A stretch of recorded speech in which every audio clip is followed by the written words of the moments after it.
Hello, good evening students.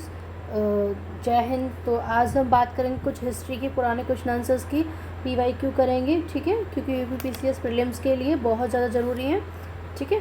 तो हम लोग क्विक रिवीजन करेंगे। वीडियो थोड़ा सा लंबी होगी, पर आप लोग परेशान ना हो, आराम से इसे देखना, इसे एक्सप्लेन करते हुए मैं चलूँगी, ठीक है। तो सबसे पहले हम करते हैं इंटरपोलर कौन थे। इंटरपोलर कौन थे, तो यहाँ पे लिखा हुआ है ये एशिया से में मुक्त व्यापार करने वाले जो अंग्रेज व्यापारी थे ना, उनको इंटरपोलर कहते थे, ठीक है। एंड सेकंड क्वेश्चन है, किन चीज़ों का निर्यात ईस्ट इंडिया कंपनी भारत से करती। देखो, एक होता आयात, एक होता निर्यात, ठीक है बच्चों। इसमें सबसे ज़्यादा कन्फ्यूज़न होता है। देखो, आयात का मतलब होता है,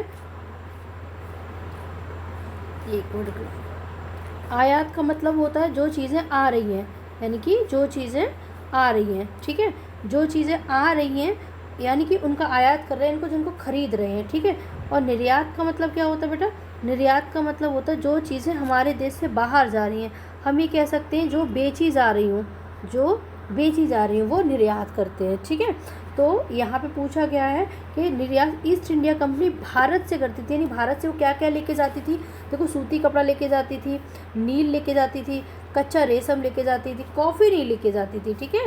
तो 1 2 3 यानी कि ए ऑप्शन आपका बिल्कुल सही है। ओके, आगे आ जाओ।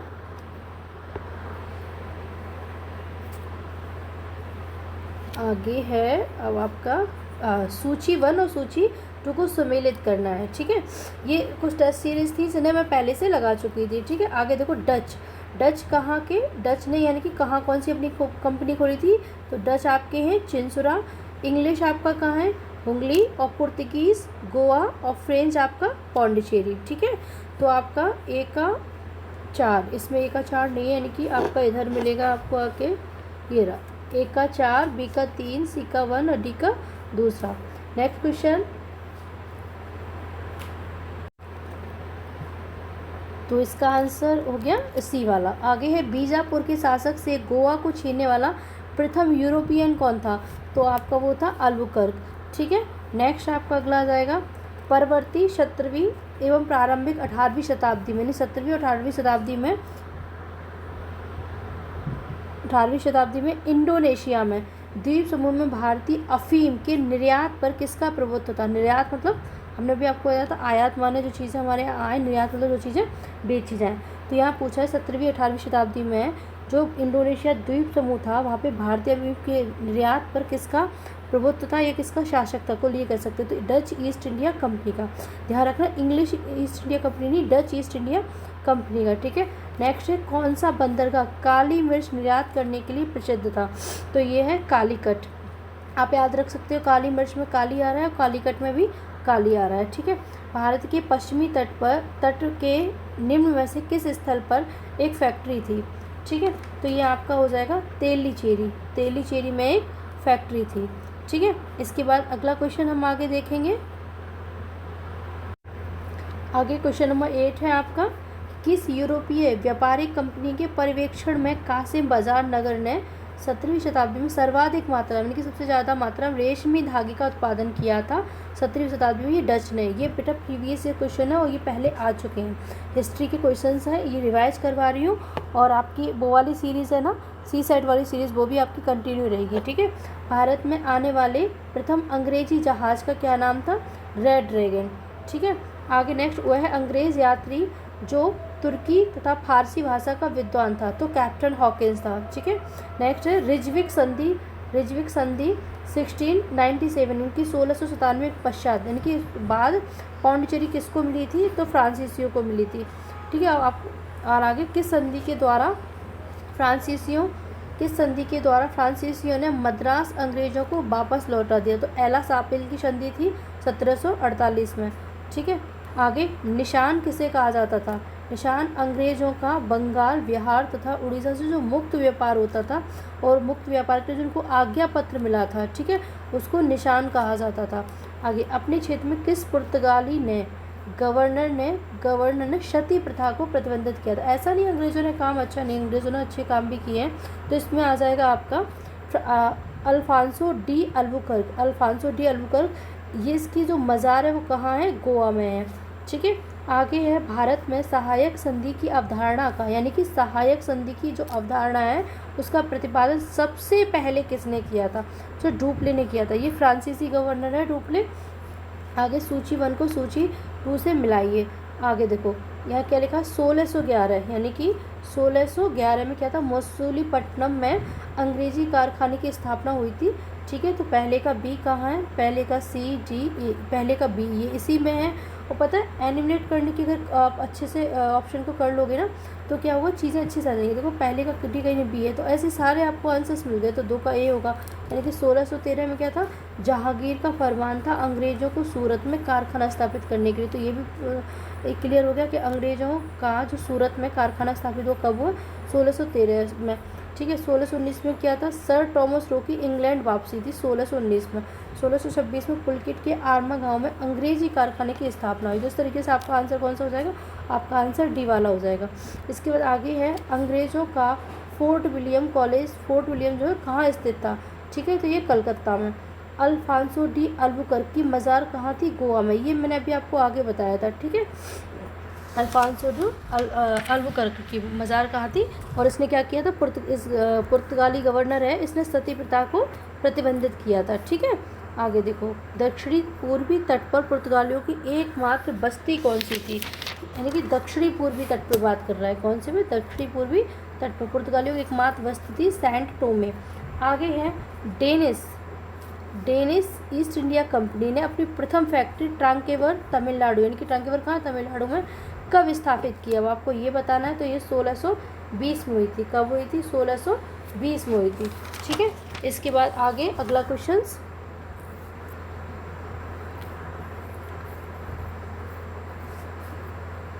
आगे निम्न में से फिजियोक्रेट, यानी कि फिजियोक्रेट कौन थे? मुक्त व्यापार करने के पक्षधर फ्रांसीसी व्यापारी, यानी फ्री व्यापार करना चाहते थे ये लोग। ठीक है ना।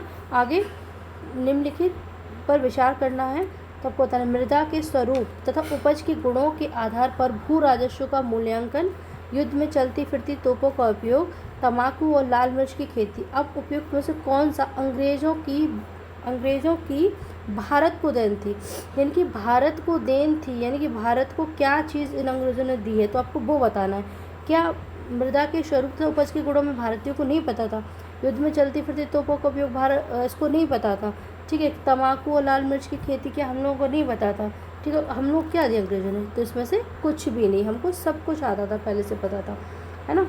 अगर आप देखोगे इंडस सिविलाइजेशन को देखोगे तो इंडिया कितना आगे था, है ना। ये तो अंग्रेज़ हैं जो उनको लगता था कि जो भारतीय इनको कुछ नहीं आता है ना। जबकि हमारी अगर पुरानी सभ्यता देखोगे तो कितना रिच है, कितना आगे है, हर सभ्यता से आगे है। ठीक है, चलिए हम आगे देखते हैं।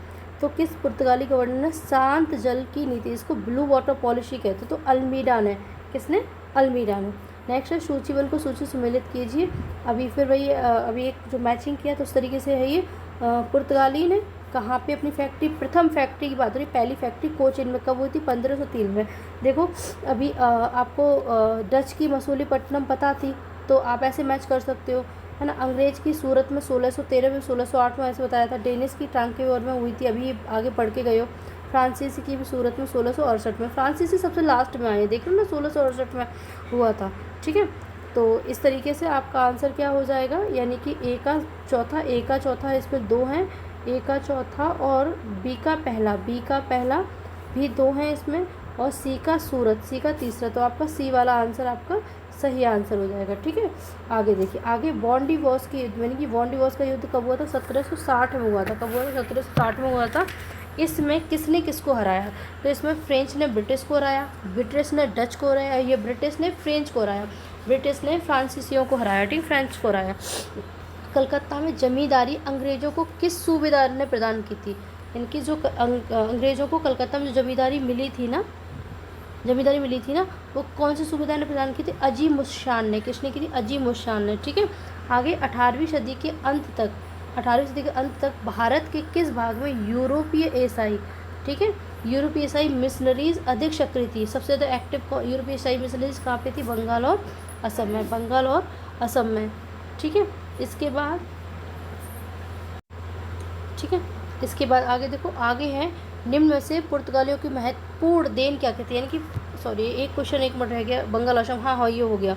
पुर्तगालियों की महत्वपूर्ण देन, पुर्तगालियों ने हमें क्या क्या दिया भाई, तम्बाकू की खेती दी, ऐसी ही चीज़ें देंगे जो इंडिया बर्बाद हो। आजकल देखो युवा पीढ़ी कितना तम्बाकू से अपने आप को बर्बाद कर रहा है ना। प्रिंटिंग प्रेस की स्थापना एक चीज़ अच्छी दी है, जल यान निर्माण, ऐसा नहीं पहले से हम जानते नहीं थे, हमारा व्यापार विदेशों से था, है ना। तो उपयुक्त सभी, यानी कि ये तीनों चीज़ें उन्होंने हमें दी हैं। आगे देखो, आगे लिखा हुआ है कि 1746 से 1761 के बीच तीनों आंग्ल फ्रांसीसी युद्ध के समय फ्रांस का सम्राट कौन था। ठीक है, तो फ्रांस का सम्राट कौन था उस समय, तो लुई 15वां। ठीक है, लुई 15वां था। और लुई 16वां में तो आपको पता है फ्रांसीसी क्रांति हुई थी 1746 से 1761 के बीच। ठीक है, आगे अब देखते हैं, आगे क्वेश्चन नंबर 30 वाला है, कह रहा है कि अधोलोकी कथकों में वास्को डी गामा के संबंध में कौन सा कथन सत्य है, यानी कि वास्को डी गामा के बारे में बताना है। उसने यूरोप से भारत का एक नया मार्ग खोजा। ठीक है, तो ये पहला वाला सही है आपका। वह 20 मई 1498 को कोचीन पहुंचा। भाई कोचीन नहीं था, कोचीन नहीं कालीकट पहुंचा था। ठीक है, उसे कोचीन के राजा जमोरिन का विरोध सहना पड़ा, नहीं, कोचीन के राजा जमोरिन ने उसका विरोध किया ही नहीं, बल्कि उसको स्वागत किया था। ठीक है, फिर 1502 में वह दूसरी बार भारत आया था, बिल्कुल सही, यानी कि पहला और चौथा आपका सही है। ठीक है, आप ऐसे याद कर सकते हो, कोचीन नहीं कालीकट तट पे पहुंचा था और जमोरिन को उसका विरोध नहीं, जमोरिन ने उसका स्वागत किया था। ठीक है, आगे देखो, विलियम हॉकिंस के संबंध में अधोलिखित कथनों में विचार करना। जो कथन लिखे हुए हैं उसमें से ये बताना कौन सा सत्य नहीं है, यानी कि विलियम हॉकिंस के बारे में। वह तुर्की भाषा नहीं बोल सकता था। आगरा में जहांगीर के दरबार में वह राजा जेम्स फर्स्ट यानी कि प्रथम के द्वारा सम्राट अकबर को लिखे पत्र के साथ पहुंचा था। उसके पोत का नाम हेक्टर था। निकट पूर्व का उसे बहुत अनुभव था। अब यहाँ पूछा नहीं है, अगर मान लो ये सही है, वह तुर्की भाषा नहीं बोल सकता था, आपका ये वाला आंसर सही है। ठीक है, तो इसके बाद देखो, ये बाकी उसके बारे में, विलियम हॉकिंस के बारे में और भी बहुत सारी आपको जानकारी मिल रही है। जैसे आगरा में जहांगीर के दरबार में राजा जेम्स प्रथम द्वारा सम्राट अकबर को लिखे पत्र के साथ पहुंचा था। उसके पोत का नाम, पोत मतलब जलियान का नाम क्या था, हेक्टर था। उसे निकट पूर्व का उसे बहुत ही अनुभव था। आगे 32 नंबर क्वेश्चन में क्या कह रहा है, प्रारंभ में ईस्ट इंडिया कंपनी का नाम क्या था। भाई बहुत बड़ा नाम है, the governor and the company of merchants of London trading into the East Indies, ये इसका नाम था। आगे, बंगाल का कौन सा बंदरगाह पुर्तगालियों के समय पोर्टो ग्रांडे के नाम से जाना जाता था, चट्टगांव को। बेटा ये क्वेश्चन सारे ओल्ड क्वेश्चन हैं, पुराने, और ये कभी भी हिस्ट्री कभी पुरानी नहीं होती, ये रिपीटेड क्वेश्चन है, कई बार आए हैं, इनको प्लीज़ रिवाइज कर लेना। ठीक है, कम से कम अगर इतने में से 3 से 4-5 क्वेश्चन भी फंस जाते हैं तो बहुत बड़ी बात समझो, इसलिए प्लीज़ इनको एक बार अच्छे से पढ़ लेना, समझ लेना, नोट कर लेना, जैसे चाहे वीडियो को 1 से 2 बार देख लेना, लेकिन आपको पढ़ना ज़रूर है। ठीक है, आगे देखो, अधोलिखित में से असत्य कथन कौन सा, असत्य मतलब जो गलत है। 1697 में कलकत्ता में फोर्ट विलियम की नींव डाली। भाई 1697 में डाली गई थी, ये बात तो सही है। गोलकुंडा के सुल्तान ने अंग्रेजों को स्वर्णिम फरमान 1630 से प्राप्त हुआ। गोलकुंडा के सुल्तान से अंग्रेजों का ये स्वर्णिम फरमान 1630 में इससे नहीं हुआ। फिर आगे असत्य पूछा, असत्य तो यही है, लेकिन 2 सत्य और वो और देख लो। चंद्रगिरी के राजा से फ्रांसिस डे ने मद्रास को पट्टे पर लेकर फोर्ट सेंट जॉर्ज का निर्माण कराया। देख रहे हो क्या करते थे ये लोग, एक दूसरे पट्टे पे लेके ना किराए पे लेके चीज़ों को अपने फोर्ट का अपने उसका किले का निर्माण करवा लेते थे, ऐसा करते थे अंग्रेज, है ना। बम्बई का संस्थापक गेराल्ड ओंगियर। अब आपको ये समझ में आ गया मुंबई का संस्थापक कौन था, है ना, गेराल्ड ओंगियर ने बम्बई की किलेबंदी कर वहाँ पे गोदी का निर्माण कराया। तो इसमें आंसर हो जाएगा, असत्य पूछा ना, तो ये बी वाला आंसर सही है। आगे देखो, सूचीबद्ध को सूची सुमेलित कीजिए, ये बहुत आते हैं। अभी आपने पढ़ा था मसूलीपट्टनम की 1605 में, ठीक है, पुलकित 1610, सूरत का तो 1613, 1616 या फिर 1613 भी बेटा कभी कभी आ जाता है। ठीक है, कोचिन 1663 में। तो इसमें से इस तरीके से आपका आंसर क्या हो रहा है, बी वाला आपका राइट आंसर हो रहा है। ठीक है, भारत आने वाला प्रथम अंग्रेज यानी फर्स्ट अंग्रेज कौन था, तो भारत आने वाला प्रथम अंग्रेज जॉन मिल्डेन हॉल था। ठीक है, कहीं कहीं कोई लोग टॉमस रो या कैप्टन हॉकिंस करते हैं, नहीं, जॉन मिल्डेन हॉल थे। ठीक है, हिस्ट्री को पूरा अच्छे से पढ़ो। आगे देखो, आगे फिर आपको मैचिंग करने के लिए आ गया है। ये कह रहा है कि जॉब चार्नाक, जो जॉब चार्नाक था उसने किसकी, कलकत्ता नहीं, कोलकाता का संस्थापक था ये, ठीक है। ए का 4 हो गया, ए का 4, ये आपका सी वाला ऑप्शन मैच कर रहा है, ठीक है। फ्रांसिस डे मद्रास का संस्थापक अभी आपने पढ़ा था। गेराल्ड लंगियर बम्बई का संस्थापक अभी पीछे आपने पढ़ा था। अब बचा, मान लो अगर आपने 2 भी बता दिए, मान लो आपको फ्रांसिस डे का पता है कि मद्रास का हो गया, गेराल्ड आपका मुंबई का हो गया, तो फ्रैंको मार्टिन पौंडीचेरी का, जॉब चार्ना कलकत्ता का। ये कई बार रिपीटेड क्वेश्चन है, तब भी आप आंसर आराम से कर ले जाओगे, ठीक है बेटा। आगे, अंग्रेजों के भारत आने का उद्देश्य क्या था? उस समय तो उद्देश्य केवल व्यापार करना था, ठीक है, लेकिन बाद में क्या था, फूट डालो राज करो वाली नीति अपना के उन्होंने इंडिया पे इतने साल तक शासन किया। भारत में पुर्तगालियों के संबंध में अरब व्यापारियों की क्या प्रतिक्रिया थी? यानी कि भारत में पुर्तगालियों के संबंध अरब व्यापारियों की, तो अरब पुर्तगालियों के विरोध, यानी उन्होंने पुर्तगालियों के भारत आगमन का स्वागत किया, संयुक्त रूप से व्यापारिक गतिविधियों को बढ़ाने का प्रयास किया। अरब पुर्तगालियों के विरोधी थे, अरब पुर्तगालियों के विरोधी थे, तो यही सही थी भाई। वो भारत में आएंगे, कोई अगर उसका कॉम्पिटिटर आएगा सामने तो कोई कौन स्वागत करेगा भाई? कोई स्वागत नहीं करने वाला, ठीक है। व्यापारिक गतिविधियों को बढ़ाने का प्रयास करना बिल्कुल नहीं किया। अरबों ने उदासीनता रखी, ऐसे तो बिल्कुल नहीं किया, बल्कि विरोध किया एक दूसरे का, ठीक है। आगे देखो, निम्नलिखित में कौन सुमेलित नहीं है? देखो, कर्नाटक का प्रथम युद्ध एक्सला सापिल की संधि हुई थी 1746 से 1748 में। अब कर्नाटक का दूसरा युद्ध कब हुआ था? 48 के ठीक 1 साल, मतलब ये लोग शांत ही नहीं बैठे। उधर फ्रांस में युद्ध हो तो यहाँ भी इंडिया भारत में भी युद्ध शुरू कर देते थे, ठीक है, अंग्रेज फ्रांसीसी। 1749 से 1754 तक। अब 1754 के बाद सिर्फ 2 साल जरूरी लोग शांत बैठे, कर्नाटक का तीसरा युद्ध शुरू कर दिया इन्होंने। कब से, यानी कब से शुरू कर दिया? 1756 से 1763 में। फिर 1763 में पेरिस की संधि और हुई थी। अब यहाँ पूरा सुमेलित नहीं है, तो भाई 1765 में नहीं, पेरिस की संधि 1763 में हुई थी, ठीक है।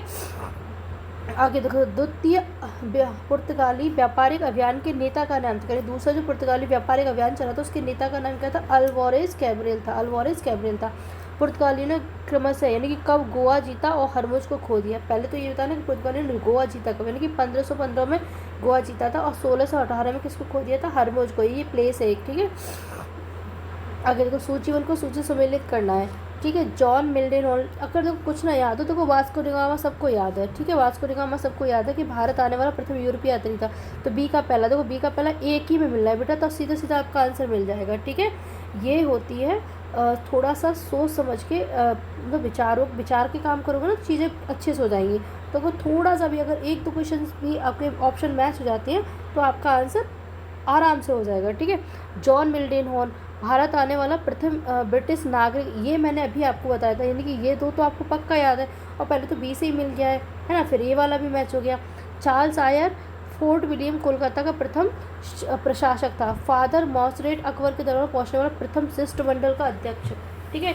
ये जरूर याद रखना, ये कई बार आपको उसमें ऑप्शन में करके आ जाते हैं, ठीक है। आगे देखो, आगे फिर आगे देखो, आगे क्या, अधोलिखित, फिर मैचिंग करना। मैचिंग वाले क्वेश्चन आजकल बहुत आते हैं। आगे है एल्बर्ट स्टीफेंसन विलियम हैमिल्टन, तो ये है एक अंग्रेज सर्जन जिसकी सर्जरी से प्रसन्न होकर फर्रुखशियर ने 1717 में शाही फरमान जारी किया था। मतलब क्या कहते, बंगाल मद्रास का मतलब फ्री व्यापार कर दिया था कि जाओ भाई आराम से मज़े करो और जाके व्यापार करो, मुझे कोई टैक्स नहीं चाहिए, ठीक है। अल्फांसो डी अल्बुकर्क कौन था? ये भारत में पुर्तगाली शक्ति का वास्तविक संस्थापक था। हेक्टर कौन था? इसने कैप्टन हॉकिंस के नेतृत्व में 1608 में सूरत बंदरगाह में पहुंचने वाला प्रथम अंग्रेजी जहाज़ था। फ्रांसिसको अल्मीडा, ये भारत में प्रथम पुर्तगाली गवर्नर था। ये तो आई थिंक वनडे एग्जाम में भी कई बार ऐसा पूछा जा चुका है, ठीक है। 45 क्वेश्चन नंबर क्या है? अधोलिखित में से सुमेलित करना। भाई समुद्री यात्रा और खोजे का देश, देखो वास्को डी गामा सबको पता है भारत की खोज की, तो ए का, अब देखो ऐसे देख लो, ठीक है। ए का क्या है? ए का तीसरा। अब ए का तीसरा किस जगह? 2 जगह ए का तीसरा, यानी कि एक ऑप्शन और डी ऑप्शन, ए और डी आपके कट गए, केवल आपके 2। आगे देखो, कोलंबस सबको पता है कि कोलंबस अमेरिका की, वो भारत की खोज करने गए तो कहाँ पहुँच गया था? अमेरिका पहुँच गया, तो उसने अमेरिका की खोज कर ली। तो बी का कैसा हो गया? बी का पहला। तो देखो बी का पहला इसमें है, तो सीधे सीधे आपका आंसर सी हो गया। कैप्टन कुक ब्रिटेन का, इसने ऑस्ट्रेलिया की खोज की, और तस्मान जो हॉलैंड का निवासी था इसने न्यूजीलैंड की खोज की, तस्मानिया, ठीक है। तो इस तरीके से आपका आंसर सी हो गया बेटा। आगे, मध्यकाल में सर्वप्रथम, यानी कि सबसे पहले भारत से व्यापार संबंध स्थापित करने वाले कौन थे? पुर्तगाली थे, ठीक है। कौन थे? पुर्तगाल। देखो ये यूपीवीसी 1990 में आया भी है, ये 90 और 2010 में भी आया। ईस्ट इंडिया कंपनी की प्रथम फैक्ट्री कहाँ पे स्थापित की थी? सूरत में। ये मैंने 1613 और कभी कभी 1616 में आया है, है ना। कभी कहीं कहीं 1613 दे रखा है और कहीं कहीं 1616 दे रखा है सूरत फैक्ट्री की स्थापना के लिए। वास्को डी गामा कब आया? 1498। ये अभी मैंने अब आपको पढ़ाया था, ठीक है, ये पुर्तगाली था। जिनमें से किसने भारत में अंग्रेज़ों को सबसे ज़्यादा विरोध किया? तो मराठा ने किया। वो सही कर रहे थे, वो जान रहे थे ना कि ये क्या करने वाले हैं, और वही क्या किया, भाई हमारे इंडिया को बर्बाद करके रख दिया इन अंग्रेज़ों ने। भारत में 1613 ईस्वी में अंग्रेज़ों ने पहली स्थायी फैक्ट्री कहाँ की? सूरत में की। इतनी बार क्वेश्चन आया है कि आप रिपीटेड मोड में इसको बार बार रीड करोगे बेटा, तब भी आपको अच्छे से समझ में आ जाएगा। मेरे हिसाब से लगता है कि 50 क्वेश्चन हो गए हैं, तो हम आज 50 क्वेश्चन ही करते हैं ना। और आपको अगर वीडियो पसंद आए तो प्लीज़ लाइक, शेयर और सब्सक्राइब जरूर किया करो, कमेंट जरूर किया करो बच्चों, ठीक है। क्योंकि आप अगर कमेंट करोगे, सब्सक्राइब करोगे, लाइक करोगे तो मुझे भी अच्छा लगेगा, है ना। और मैं कोशिश करूँगी, कोशिश क्या मुझे करना ही है, इसके आगे के क्वेश्चंस मैं आपको नेक्स्ट वीडियो में आपको दूंगी, ठीक है। तो तब तक के लिए अपना ध्यान रखना, ख्याल रखना, पढ़ते रहना, आगे बढ़ते रहना, ठीक है। थैंक यू बच्चों, बाय बाय, टेक केयर।